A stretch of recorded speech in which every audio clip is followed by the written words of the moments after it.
So guys, it's been a few weeks since we did some recording. We're kind of behind posting a lot of the stuff. We're here on the second floor, and you can see we've got a tub in, we've got wiring, we even have a little bit of HVAC system in. We got the furnace up in there, and you can see the line for the air to go through. It's going the whole length of the house. So it took about a week to wire this house up, and about a week for each floor. So a week for this floor, a week for the next floor. Under this one, first floor actually probably took a week and a half. Took a little bit longer for that, and our basement's not quite wired yet. So we got a little bit more time left to do that. Plumbing, we've got at least 2.5 weeks in that, just roughed in. We're still running some plumbing, but we've got the roughed in plumbing for the toilets, the roughed in plumbing for the tubs, the sinks. You can see that's all in. One thing I will say, if you're wiring the house, one of the things you want to think about as you're planning is deciding where you want your light switches and where you want to turn them off. Like if you're going from one room to the next room, it's definitely something you want to consider. It took us probably 3 or 4 hours once we were up here with our electrician trying to decide where do we want to turn on our lights, from the upstairs, when you go down to the downstairs, where you want those switches. So it's a lot to think about. And even hallways. This house actually has 2 hallways. We've got a hallway on that side of the house, and that's a different tub over there. So we got a small hallway over there. So this is a little more complicated with light switches and what rooms and what lights you want to come on. So definitely consider that, as well as one other thing you need to consider is the type of lights that you want to use. We went with a lot of what we call can lights, or recessed lights some people call them, for a lot of our house, but those recessed lights can also get very pricey after a while, and the lighting for that is kind of more of a direct down versus spreading it out. So some of our rooms, like our bedrooms, our laundry room, we went with just like a single light in the room. This is actually our laundry room, and we went with just one light up there. You'll notice that we have a panel box. You're going to think this is crazy, but our electrician recommended a panel box upstairs. We went ahead with it. He said that if you ever want to add any electricity upstairs, you can easily add into it. You can go up to your upper kind of attic space and run the wires wherever you need them. So we did end up going with a panel box upstairs. We have one in our garage, we have one in our basement. So we have lots of panel boxes, but that panel box right there will control most of the electricity in the second floor. So it'll be nice, if the lights go out here, you don't have to run clear to the basement, or you don't have to run clear to the garage to figure out which panel or which breaker you tripped. So that's one of the nice features. We also, with our house, wanted to decide, we like candles in the windows.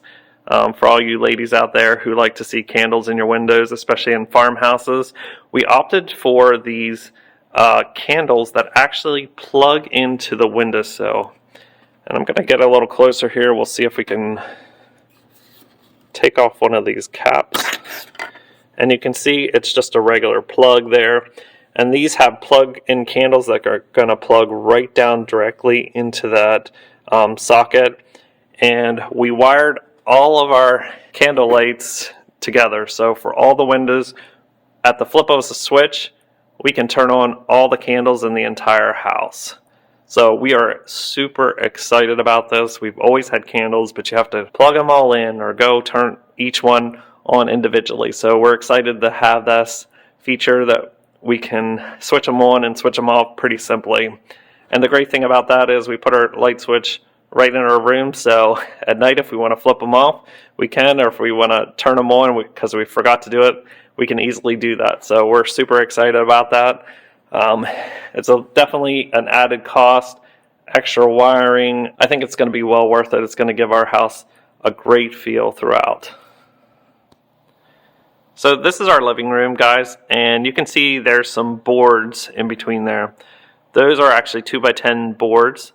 We're going to be putting wood beams in our vaulted ceiling here, and our contractor put up different 2x6s actually prior to help us decide how far and how spaced out we wanted those beams to be in our living room here. So we went with less. We like the wider space versus smaller. I think we're putting up 6 beams going down through there. Originally, I think we were going for 7, but we like the spacing of the 6 versus the 7, so we're super excited about that. And the reason we had to decide that is so we could decide where we wanted our lights. So putting lighting in this living room was kind of a challenge, and deciding what kind of lighting we wanted. I was hoping to get a fan in here, but unfortunately we were unable to, so because we're going to put one of those wagon wheels in the middle with lighting, and we also added can lights as well to add lights for our living room. So we're excited about that. And over there between those 4 windows is going to be our fireplace. The plan at this point is to stone partway up to the wood beam, and then from the wood beam up we are going to put shiplap all the way to the ceiling. So that's coming, and more pictures of that coming soon. Quick pause, please subscribe and tap that notification bell for my mom and dad. Their channel is amazing and they both work very hard on their videos. Please subscribe so you can see more videos like this. Thanks. Back onto the video. So we're going to take a look at one of our bedrooms and the wiring that we were going to do. So to keep it simple in here, we did opt for can lights in our rooms as well. We put 4 in, and then in the middle we added just like a single receptacle for a single light and a fan. Now, worst thing is we were supposed to decide, do we want a fan that's going to have a remote, or do we want a fan with pull cords? So we opted for 2 switches, one for the fan, one for the light, and then a switch also for the can lights or the recessed lights. And we specifically placed the recessed light like right in the center of our closet. You can get lights for your closet. We debated whether or not we wanted to do that. The cost of that was probably I think it was like $50 per light for in the closet. So we decided to put just can lights outside the closet. We figured we don't need that light, so we did put the can lights. We went with that extra expense, but we think it'll give more light into our closet, so that's why we did that versus getting the lights inside the closet. And those closets are going to get doors versus bifold doors. We're going to put regular doors on those so they'll swing out. So we're excited about that. And that's a kind of a view of our bedrooms and how we laid them out. And pretty much all our bedrooms are the same.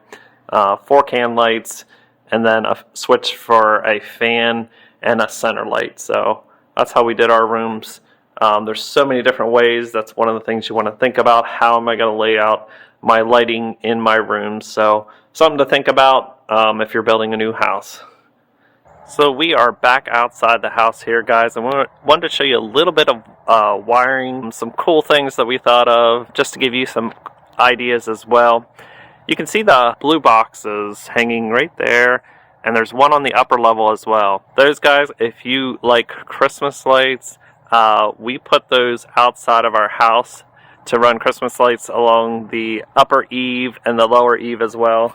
We did that in the front as well. So we have 2 different places actually on our porch, and we'll spin around here to the front again, and I'll show you kind of where we put them. And actually at the end right there you can see one hanging down. That's one of the wiring boxes, and then we put one clear at the far end of our porch to catch the light on that side of the porch as well. So you can hang about, I don't know, probably 3 strings of lights together before you have to run a new string. So 3 strands. So we figured about 6 strands will make it across our porch there. What we did with those guys is we wired them all to a switch as well. who likes to come out in the cold, wintry night or close to Christmas and turn those lights on? So we actually wired them to a switch as well. So at the flip of a switch, we can turn all of our Christmas lights on under the eaves of our porch, our garage. And guys, we're crazy. We did the upper levels as well, and we put two. There's one near the end of that peak, and then one, I believe, right here, another outlet there as well, so that we can turn all of our Christmas lights on with the flip of a switch. And again, guys, we put that switch in our bedroom so that at night, if we want to turn them on or we forgot, we can just flip the switch and turn those lights on. My wife really likes the Christmas lights, so I've been stuck doing that. Not sure if I'm going up to that second story though yet. Haven't decided on that. We figured we put the outlets there so that if we decide to do it, we can. We also opted to put outlets on the outside of our porch as well, underneath the porch. Right under the window there, you can see the wire sticking out for the outlet. And yeah, we're crazy. Again, we put a switch to those as well. We like to put Christmas trees on our front porch, or potentially some scenes like a park bench or something like that. So we actually wired those to a switch as well. Super excited about that.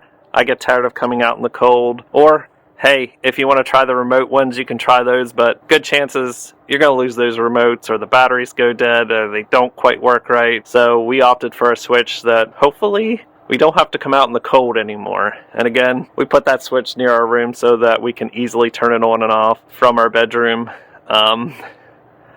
Little crazy, but just one of those little extra touches, that convenience that we wanted to go with in building our own home. So if you build your own home, that's some of the things you can think about, some of the things you can add, just some tidbits for you guys.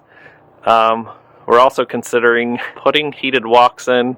Haven't completely decided on that yet, but we were discussing it with our plumber today about what we can do if we decide to do that. Of course, you can't run just hot water. You have to run some, I think he called it glycogen, through those tubes to help heat your walks. I thought he'd get lucky and could space it just 2 strands down through the walk, but apparently you need them a little bit closer than that to kind of heat your walks and melt the snow. So we do get snow here. Not a lot of snow, but hey, if you don't want to have to shovel your walks, it's a great idea. Something that we're going to do for potentially our walks. The PEX pipe to do it is cheap versus, so we'll go ahead and put it in. Don't know if I'm going to hook it up to the system yet, but at least if it's there, hey, I can hook it up. If I decide not to, well, the next person, they'll get lucky and get to do that. One of the other things while we're out front here that we have to consider when we were deciding on the house is where we want to put any outside hydrants. So that's something my wife and I are discussing. We haven't decided exactly where we're putting all those yet, but hey, we'll figure it out and we'll give you a tour of it and some of the things and tricks that we put in. Here at the front porch, we are going with the most popular, the gooseneck lighting out on the front porch. You can see a wire there. We work with our electrician, our contractor trying to decide where all we wanted to put those gooseneck lights. You'll get to see it in future videos of where we put them, how they look. There's going to be 2 there you can see above the door frame, and then we have one down near the end, the last window there, right about there. You can see another wire. That's where we're going to put our gooseneck lights. Definitely difficult trying to decide where you wanted to put them, how to space them out, how many is too many. So something to think about when you're putting your house together. We're also going to put probably up there in the ceiling under the porch, we're probably going to put as well some recessed lights. We decided we would do that. And look, another cool idea that we had was in this peak, we're probably going to put some kind of hanging light.